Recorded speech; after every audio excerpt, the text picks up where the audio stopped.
Good morning, everybody. Welcome to the Citrus Research Board and the UC IPM webinar on citrus root health. I'm Cheryl Reynolds with the UC statewide IPM program. Peter Kusina is also here with us, and he'll be running our poll questions and troubleshooting any technical problems. And we're also here with Dr. Joey Mayorkin from the Citrus Research Board, and he will be introducing our speaker shortly. But before we do that, I just want to cover a few details for this webinar. Please note that this webinar is targeted to growers and agricultural pest management professionals. Master gardeners can certainly benefit from participating, but the pest management methods presented, especially the pesticides, are not to be followed without a clear understanding of their legal use in home environments. Okay, and now at this point, I'm going to hand the mic over to Dr. Mayorkin, who's going to introduce our speaker. Thank you, Cheryl. Please welcome today's speaker, Dr. Ashraf El-kereamy, Director of the Lindcove Research and Extension Center and Cooperative Extension Specialist. Prior to his directorship, Dr. El-kereamy served as the Area Viticulture Advisor for Kern County from 2014 through 2019. In 2019, Dr. El-kereamy was appointed as an Assistant Cooperative Extension Specialist in the Department of Botany and Plant Sciences at UC Riverside, and will continue to serve as a cooperative extension specialist based at LREC. He has extensive experience in several commodities with research revolving around plant hormones, fruit ripening, plant nutrition, and the responses of different plant species to abiotic stress conditions. Today, Dr. El-kereamy will discuss the common root diseases and pests of citrus and the importance of root health for healthy, productive citrus orchards. Ashraf, you may now share your screen and begin your presentation. Good morning, everyone. Thank you so much, Joey, for the introduction, and thank you for the Citrus Research Board for organizing these webinars and giving me the opportunity to be here today. I'm going to share the screen with you now. Yeah, as I said, today I'm going to share with you some of the information I got about the citrus root health and the importance of taking care of this citrus tree root system. I tried my best to bring to you all information available for us, because some of the disease we don't have it yet in California, but it's good to know about it and try to avoid it. So let's just start with refreshing our memories about the structure of the citrus root system. As you know, citrus root system can vary depends on the soil type, the irrigation methods, and the culture practice we are doing.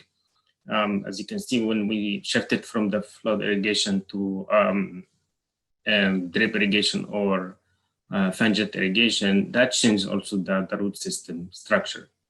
So, but basically, there's two kind of like two levels of the root system. One close to the soil surface, and we found it like a strong network of lateral roots or the feeder roots. Those they support the trees, and at the same time they have the dense fibrous network of roots that uptake the nutrients and the water also. And also we have the other kind of vertical root here that, those are dense also feeder roots that provide the nutrients and the water. But in case of the water shortage and drought, those roots can go deeper in the soil also.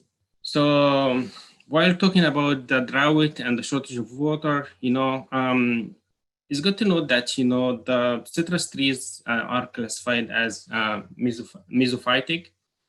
The mesophytic plants are those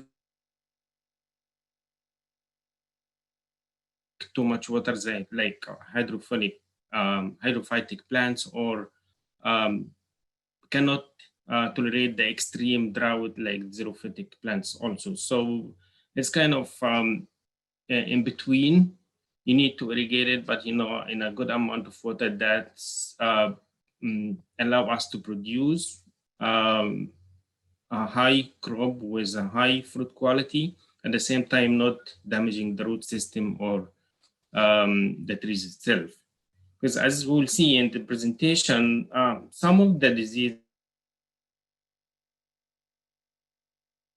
it's already related to the high soil or high water content. So how to irrigate, that is something we need to take care of it and be careful, especially if we have heavy soil that hold the water for longer time.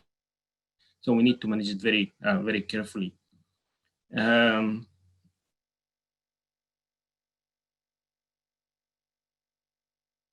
System growth happens in cycle or flushes, like exactly like the canopy or the shoot flushes. And that's also depends on the temperature and the water availability in the soil. So in the beginning of the season, early in the spring, they don't grow until the temperature reaches 55 Fahrenheit. They keep growing until reaching the maximum at 85 or 84 Fahrenheit. That's where all the roots become very active and growing very well. And again, if you increase the temperature beyond this point or the soil temperature to 95 Fahrenheit, the roots stop to grow like any other part of the tree, because at this temperature, all the enzymes, all the metabolism is slowing down and they can stop growing. So some people, they said, there is alternatives between the flushes in the canopy or the shoot flushes and the root flushes, but still that there is a debate in this. But the most important that we need to know that there is some flushes or the root system that we don't see it, so we need to take care of this during those flushes and avoid to have any water shortage or waterlogging in the soil, just to help the roots to grow better and keep going. So yeah, as I said, the root growth cycles depends on the temperature and the water availability. Like when you cut the water or withhold the water for a while, the roots stop growing, and when we irrigate again, the roots start to re-irrigate, regrowing again. So that is how you can see also seasonal growth cycle for the roots during the year. As I said, that depends on the temperature. You have one in the spring, one in the summer, and maybe one later in the late summer, as you can see here. That is the shoot growth and the root growth and the carrizo and rough lemon. And basically, there is a difference between the rough lemon and the carrizo or the different rootstocks. But in general, we have those flushes, and we need to take care of those flushes when they happen. Don't stress the plants, don't stress the trees, don't cut the water. So we need to take care of all of these things during the root flushes. So root system is always a concern for our community. However, nowadays these subjects become more and more important for citrus growers and citrus tree productivity. So looking at one of the most popular disease now in citrus, the citrus greening or the huanglongbing HLB disease, which is happening in Florida and Texas. This disease affected the whole tree productivity and growth. Like you see here, we have smaller size trees, fruit drop, and also that's affecting also the fruit quality. Like you have a smaller fruit, low fruit quality, and as you can see here in the picture, you can lose up to 40% of the production on your growth production if you have this disease. So that's happening. So people are trying to understand exactly what's happening in HLB disease. There's lots of studies about this, and basically what happened that they look at the root system, and they found that the infected trees has less root system compared to the healthy trees. And you can see here that the infection started in the leaves, and transmitted by the ACB or the Asian citrus-celled insects that infect the trees, and the infection goes from the leaves to the root system directly. And then the bacteria replicated in the root system and then start to spread again to the whole trees. And if you look at the root system here, there is a reduction about 30 to 50% of the roots that happens in the first 3 months of the infection. At that time, we don't see any symptoms in the leaves. So the trees looks normal, everything is fine, but there is something going on in the root system that's affecting the roots and causing the loss of around 30 to 50% of the feeder roots or the fibrous roots. Once you see the symptoms in the canopy, you have already around 70 to 80% of the roots are gone.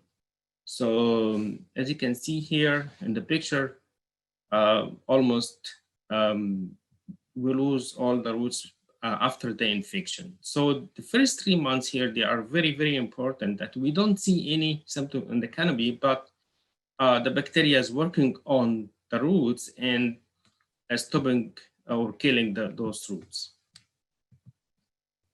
So that's another study also on the effect of HLB on the root system. As you can see here, they studied the different roots, and they found that, you know, and like the fourth order roots, the one in the top here, they have the most cellid or the most bacteria infection, and that is kind of cutting everything from here to go to the roots. So they were trying to understand exactly what is happening. So as you know, in the tree, we have the xylem and the phloem from vascular system. When the tree uptake the water and the nutrient goes from the xylem through the xylem to the leaves, and leaves start to have the photosynthesis and produce sugars and carbohydrates. Those sugar and carbohydrates go through the phloem to different parts of the trees, including the roots.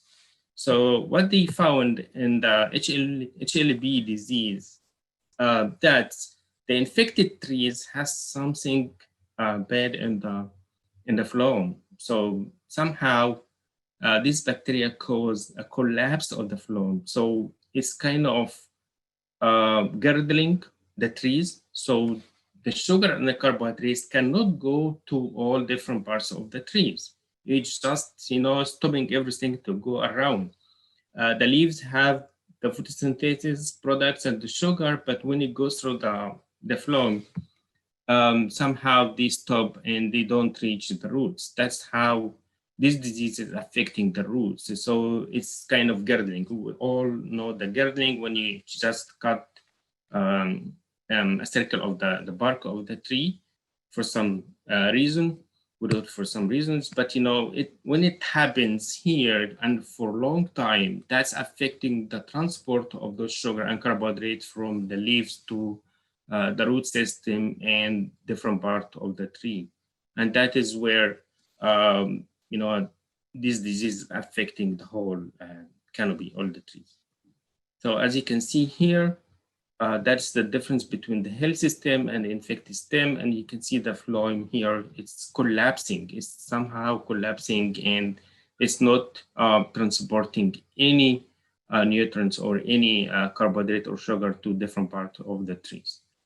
In Florida, they studied where exactly it's happening. So as I said, you know, after the infection, the bacteria goes to the roots and replicated in the roots. So it just multiply itself in the roots and then moving towards the canopy again and start collapsing or damaging the phloem.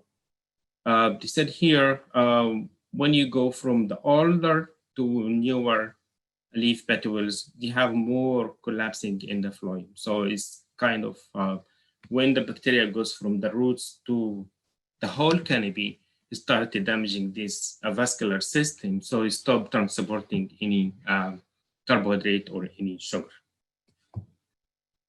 So what happens if we don't have root system? That's root system is very essential for the tree, as you know, for uptaking the nutrients and the water, but also it's a very important part of the tree. That's it's a home for some hormones, biosynthesis and signaling pathway. Those hormones, as you know, the trees, they require those hormones to move from one stage to the other. And for growth, for example, for development, for controlling stomatal closure, for chlorophyll synthesis, for all of these things. And as you can see here, these three main hormones here, they are in the root system. One of them is abscisic acid. Abscisic acid is a very important hormone in controlling the stress tolerance in plants in general, and it is happening in the root tip of any plants, and moving from the root tips to the whole canopy to do the effect for closing the stomata or doing all these stress tolerance responses. And also the cytokinin has some kind of connection to the roots and is moving from the root system, producing in the root system and going back to the canopy. And cytokinin is very important for root growth. That's number one. Cell division in general. It can delay the senescence, increase fruit set, and also has lots of things to do with the chlorophyll degradation. So this hormone is very important, and it is located in the roots. So when you have less roots, for sure you have less cytokinin, you have less abscisic acid, or somehow those hormones are working in balance, like working together in a good network.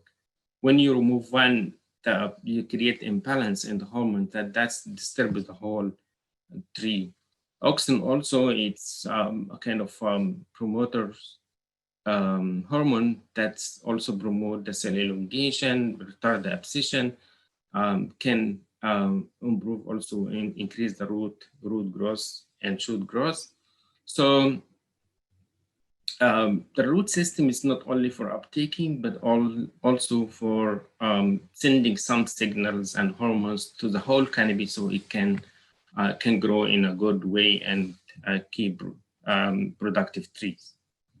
So what happened here in Florida, they studied different rootstocks and see if the variation in the root system can make the trees more tolerant or less tolerant to HLB.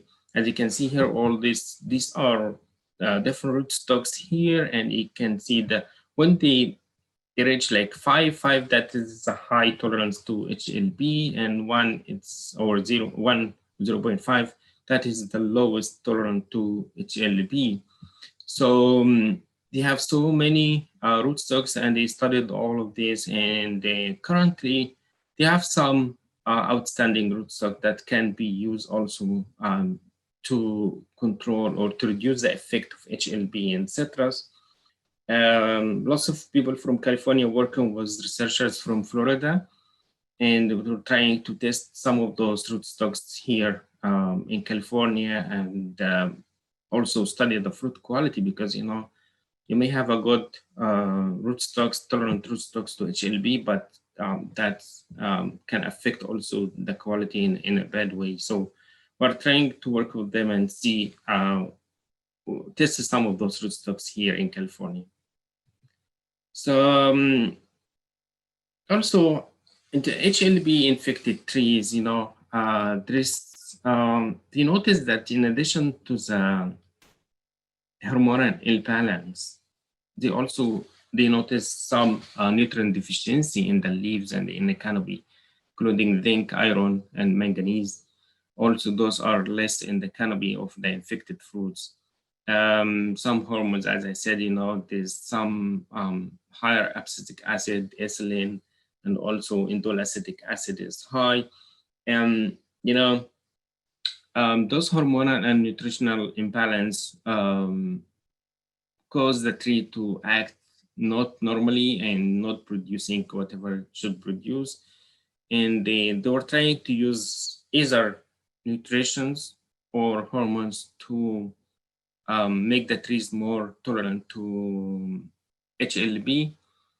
But you know, when you see the symptoms, it's too late to react or correct something. They are trying, and we are working with them on trying to study also some nutritional formulation that can help those trees to be more tolerant to HLB. So as I said, you know, that is it is this is an issue, but also is coming from the root system. So we need to fix the issue in the root system, and for sure those can help. But you know, we are working more on the root system and see if we can help the trees to be more tolerant. That's as a conclusion for the HLB. What we learned is that, you know, tree with healthy canopy and healthy root system tolerate more the HLB. Rootstock vary in their tolerance to HLB. So we are testing those, some of those rootstocks here in California. And for sure, once we have information, we'll release it to you. Hormones and nutrients imbalance are involved in the tolerance also. So so far, there is no specific hormone treatment can help in that, but they are testing some like steroids or some other hormone that can help. Culture practice, as I said, you know, we need to have a very good nutritional level in the leaves and the canopy to be able to get a healthy root system that can tolerate the HLB. So to be able to build a good healthy root system, we need to understand the community where the roots are growing in. So in the rhizosphere, you will find the different microbes, including the pathogens, which are harmful for the roots. Also, other organisms are beneficial. They are beneficial in two ways, actually. One way is to create a kind of relation, we call it symbiotic relation with the roots, where they attach to the roots and provide the roots with some nutrients like nitrogen and phosphorus. In exchange for that, they take some sugars and carbohydrate from the root system. And those are beneficial for the tree. By the end, they are beneficial, like mycorrhizae. That is something we need to consider when we talk about the root health, that some microbes are beneficial. Not all microbes are bad for the root health. Some other microbes, they don't have this relationship and they don't form symbiotic relation. It's just that they are separated from the root system, but you know, they grow in the rhizosphere and produce some promoting growth promoters chemical that's help the roots to uptake more nutrients and tolerate more stress conditions like drought. Some of those species like Bacillus, they can be used to improve overall stress tolerance in the trees. Yeah, one of the main pests that we were always talking about it in different crops is the nematodes. They are in the soil and, you know, they can colonize the root system and cause significant damage for the root system and the transport of the nutrients and fertilizer from the soil to the canopy. And you know, from my experience with the nematode, that, you know, you can see here, the infected and unhealthy root system is different, but overall the tree become more like declining, and they are losing the canopy, they are losing the fruits, and by the end they may you need to remove this tree. As I said, from my experience with this nematode, that if you have a good root system and healthy canopy, the trees can make and they can grow and produce a good crop and good quality fruits despite the infection. But also, we need to start from the beginning. I think, in my opinion, most of the root system problems start from the rootstock. If you don't use a proper rootstock, or you don't use even rootstock at all, that will cause lots of problem for your orchard or your growth, especially at the long term when the trees are in the soil for many years and they are exposed to different pathogen and different stress conditions. So if you don't have a good rootstock, that can make the problem worse, and you'll have lots of problem with this. So in the UC citrus manual, we have this table here where you have most of the common rootstocks, and they are the degree of the tolerance to different pathogen, including the nematode and also the Phytophthora. And you can choose from those one, and it's hard when you cannot say, okay, this rootstock is the best one. It depends on the soil, also the scion or the variety you are planning to do, the culture practice you are doing, and the environmental condition of the region you are in. So we have so many rootstocks, and you can choose from those ones.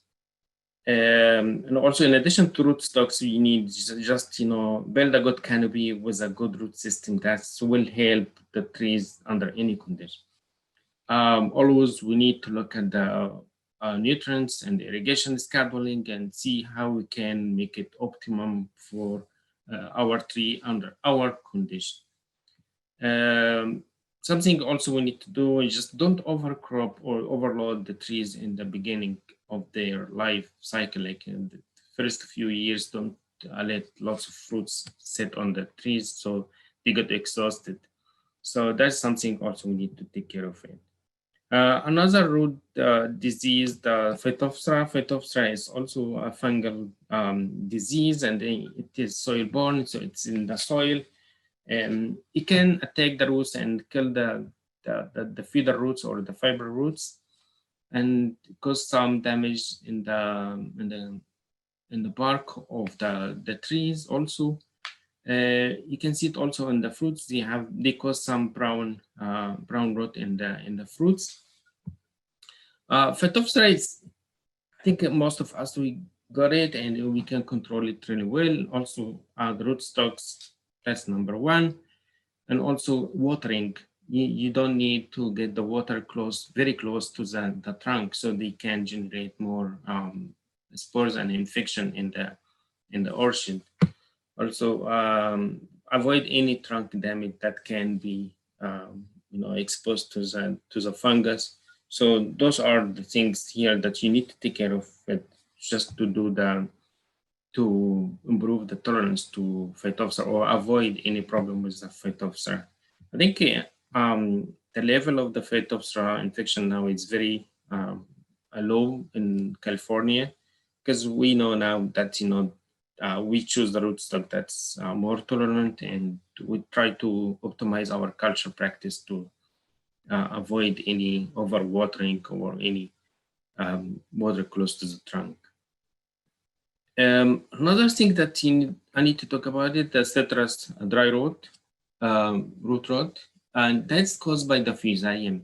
It's happening in some groves, in some orchard, but maybe it's happening in some individual trees. Like you can see here, the trees start to decline, and if you look at the main trunk you see here in the park, you see some cracked in the bark, and it's caused by the Fusarium solani.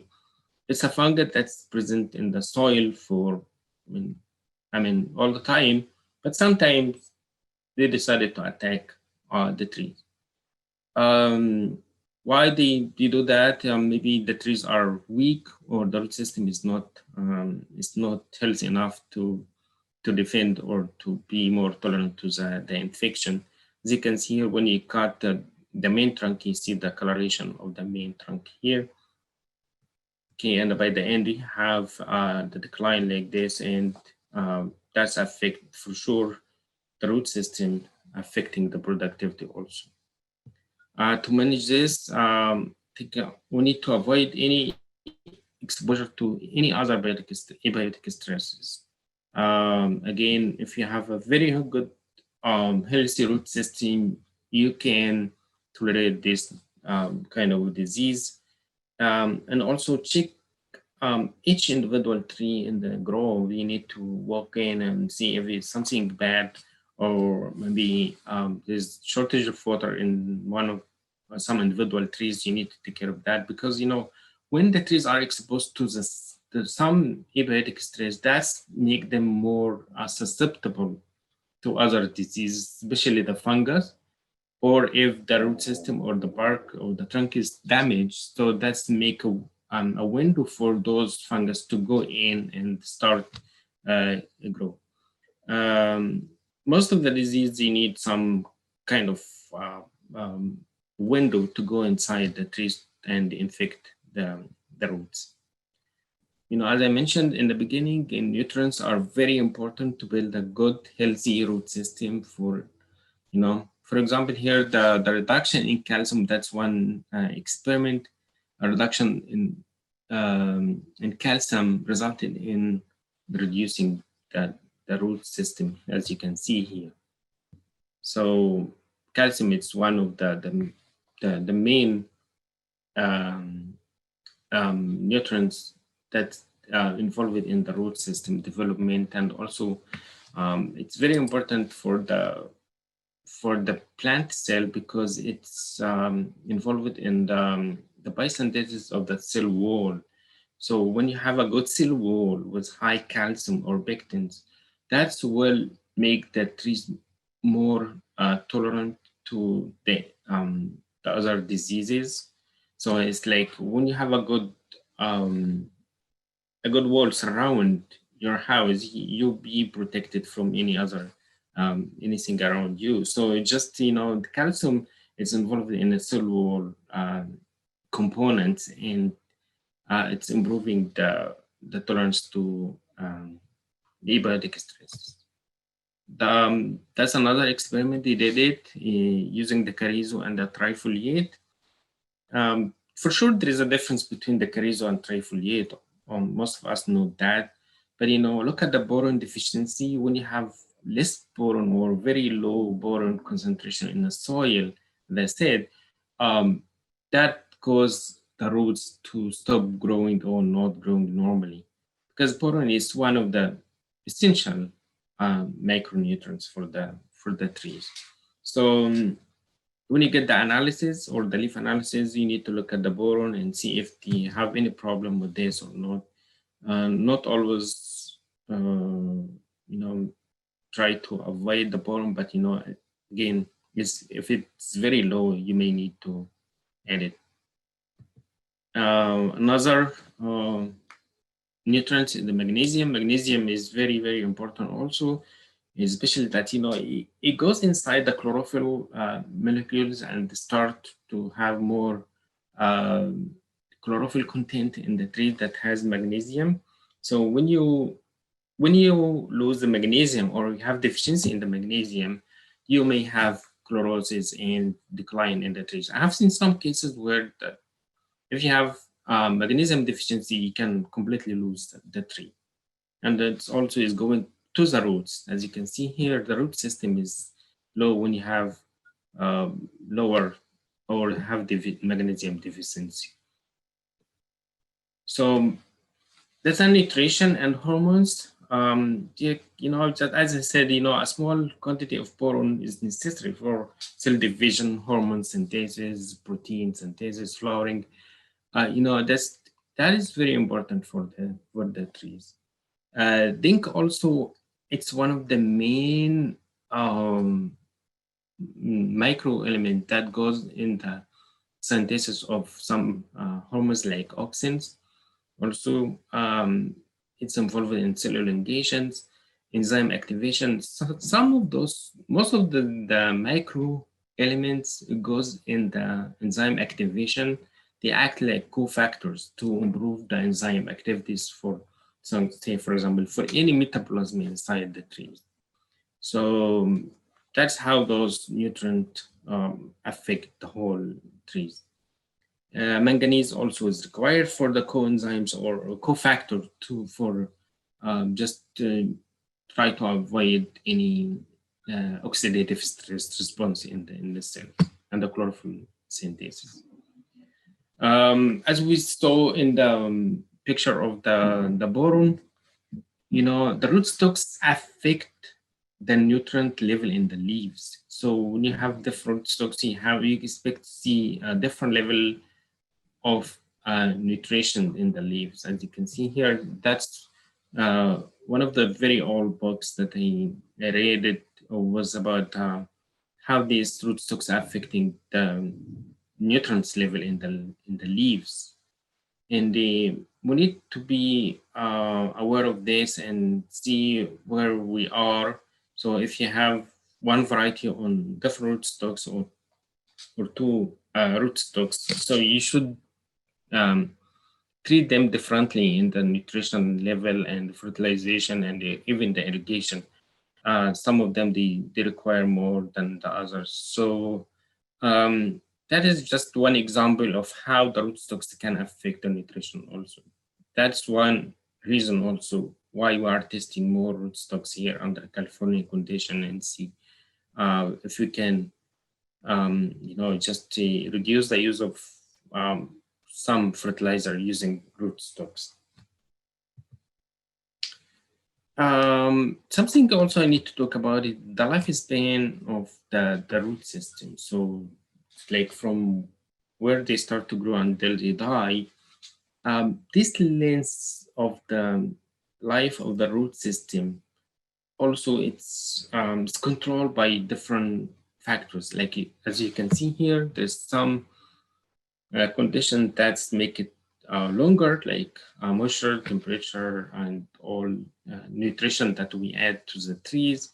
But in the other side, you have other factors like, as I said, physiological stresses, abiotic stresses also can reduce the life of those roots. So we need to work on our groves and orchards to be sure that, you know, we are improving this life length because, you know, under HLB condition also they found that, you know, the lifetime of the root system is shorter than normal.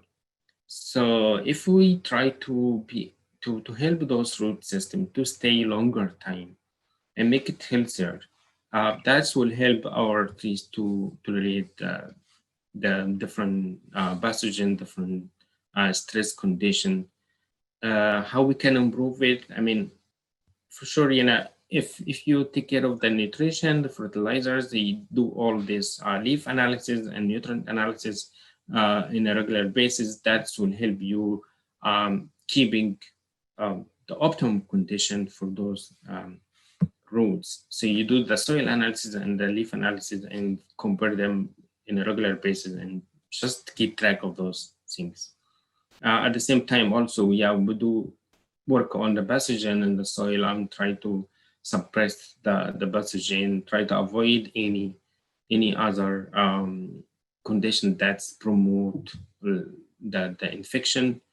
So there's some product now in the market about beneficial organisms that can be added to the soil and improve the root health.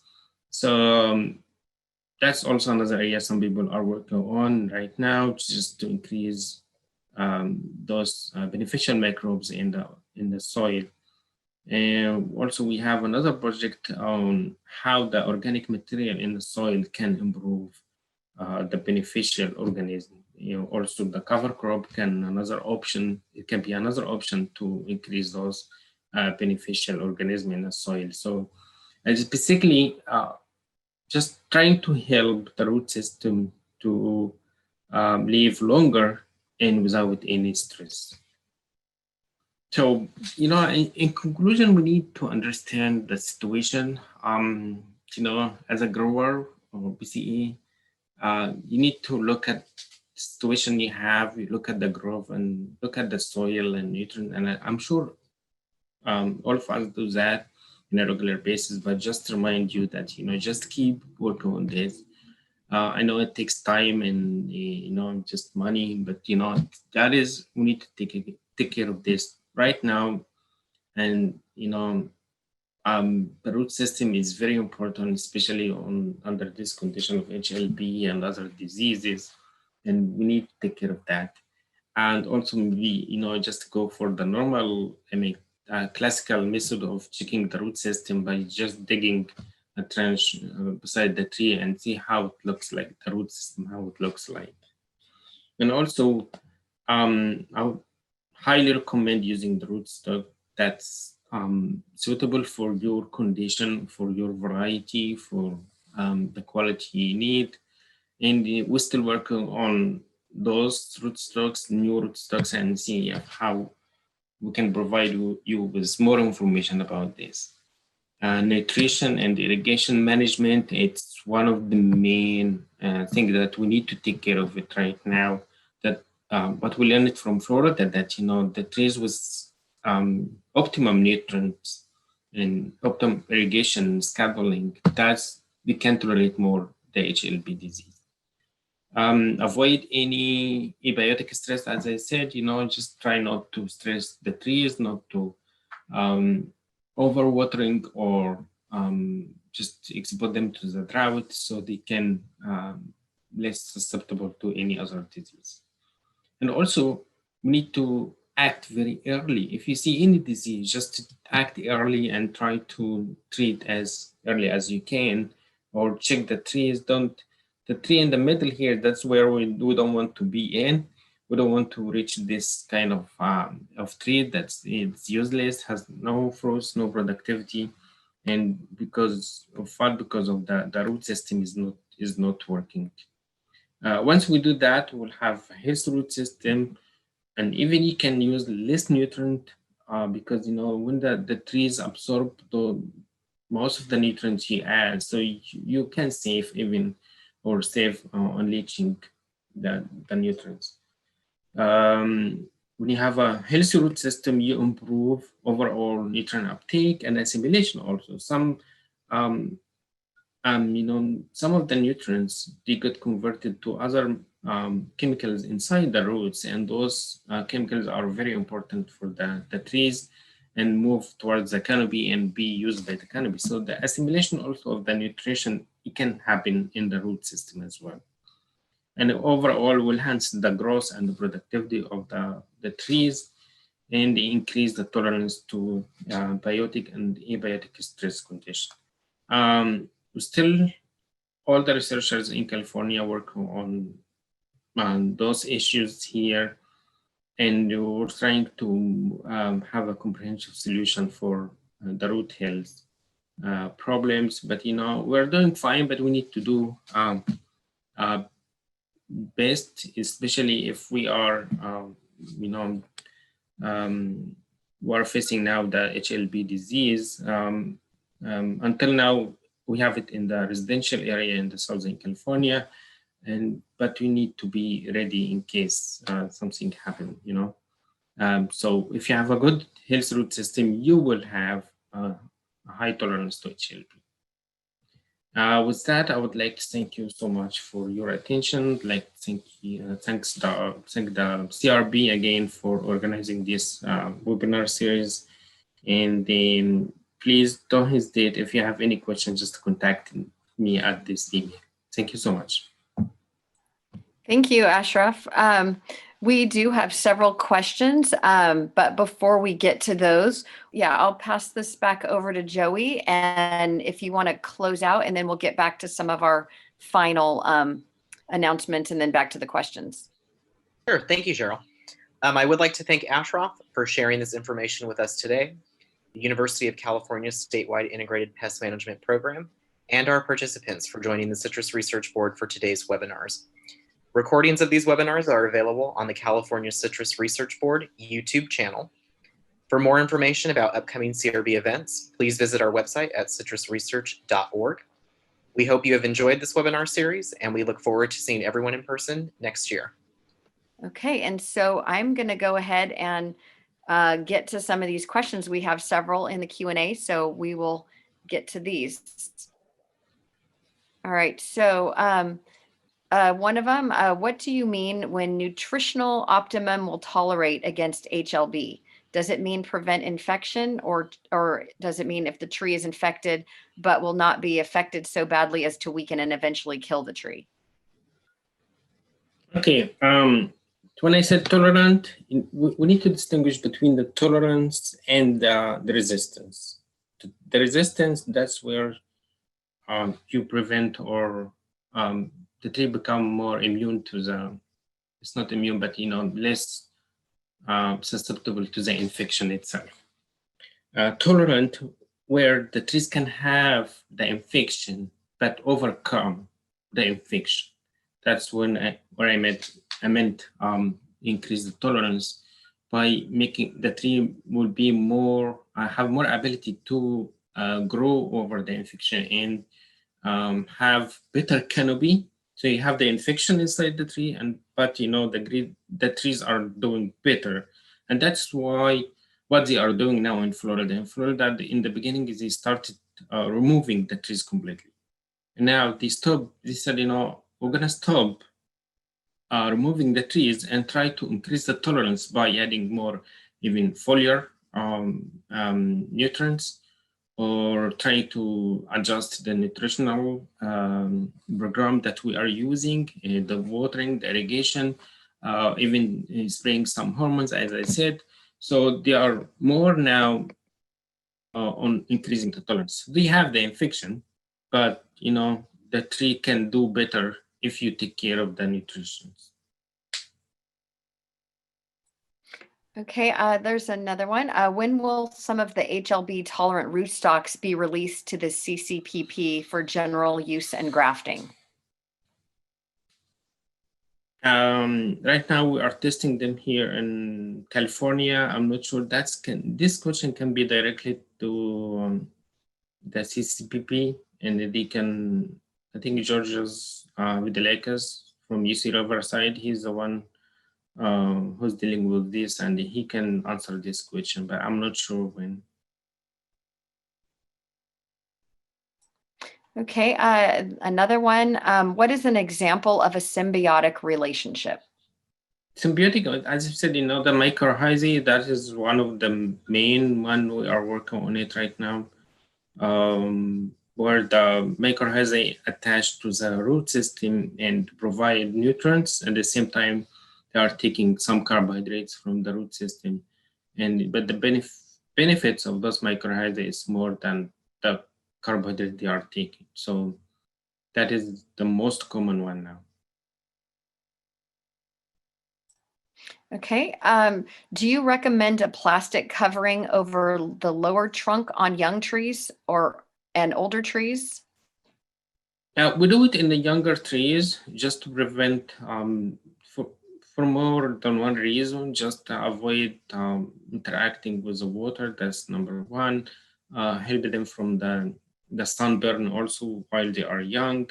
But when it becomes like later on the larger tree or mature tree, we don't recommend them because they can harbor some moisture and can improve also the fungus growth around the trunk. So you need to just remove them after maybe the first year. Okay, the next one is, how should one remove trunk suckers? Trunk suckers, usually we use, you can remove it manually, or you can spray some plant growth regulators that can suppress suckering. So I don't have it in my mind now, but I can. There is, I think, in the UCIBM website, there's some information about removing suckering from the trees.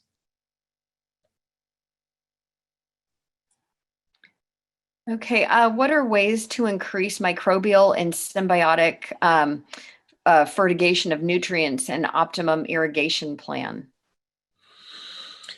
For the beneficial microbes, including symbiotic mycorrhizas, there is some commercial products are available now in the market in California, and you can use them. Even the mycorrhizae product, there is one.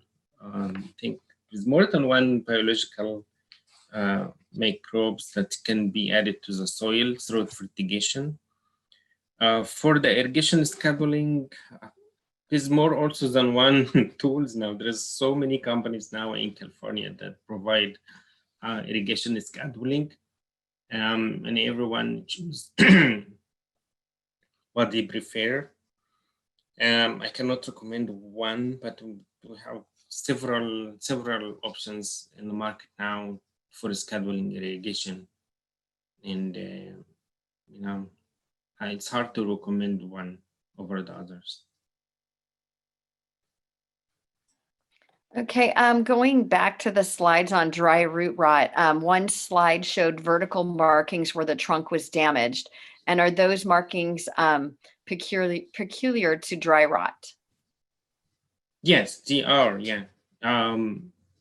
Those cracks, yeah, they are in the dry rot. You can see those marks here. They are dry. If you move them, they will be dry underneath of the bark. Some Phytophthora also they cause this kind of cracking, but it's not similar. And to be more moisture, and it can be also there's some gums in the Phytophthora, but those are like dry marks are specific for this Fusarium infection.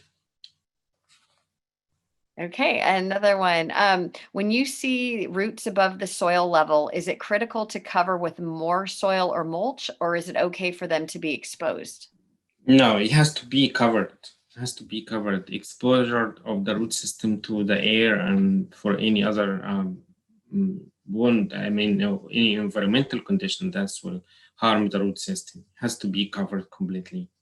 And I know that's one issue when you use the fungicide for irrigation. It's the roots become very shallow and it can be damaged. And also, especially if you are using herbicide and you have this root system exposed to the herbicide, that will kill the whole tree. Okay. There was somebody noticed that Florida had a list of rootstocks categorized by their tolerance to HLB. Is California working on a list? Yes, we're working on this. We get some of them in at Lindcove. We have about this, and we're trying to graft. We are limited also. We cannot graft all the varieties on all these rootstocks. So it would be like very huge trials. But we are trying to graft some of the very famous or the major mandarins and orange varieties on some different rootstocks and see how they will behave, how the fruit quality and the productivity. That's something we need to look at it. It can work for HLB, but it cannot work for. We have negative effect on fruit quality or productivity. So we're testing some of those, yes. And then there's one more that just came in. What is the best fertilizing with soil injection? What is best fertilizing with soil injections or foliar? Okay. The rules we have that, we have the macro elements. Those are needed for the trees or the plants in a large amount. And then you have the micro elements. Those are needed in a small amount. And my personal opinion on that, when I add the micro to the soil, it can be lost. It can be bound to something else or related to something else. So you may lose the micro elements when you add it to the soil. So I personally prefer to spray the micro elements. And for the macro, that's fine. You add them in a large amount, and it can be injected in the irrigation, in the irrigation water. So that's my preference. But I know some people, they just like to go foliar for everything. Like speed or fast solution, and you have serious problem in chlorosis and deficiency, you may apply the macro as a foliar also. But that is my personal opinion. The macro and the foliar and the macro in the soil, but it can be also macro in the foliar too. Okay, thank you so much. I think we have answered all of the questions. Thank you so And- much, Sherry. And that actually wraps up the series of the CRB webinars. Thank you, everybody, for attending today, and we will see you at the next one.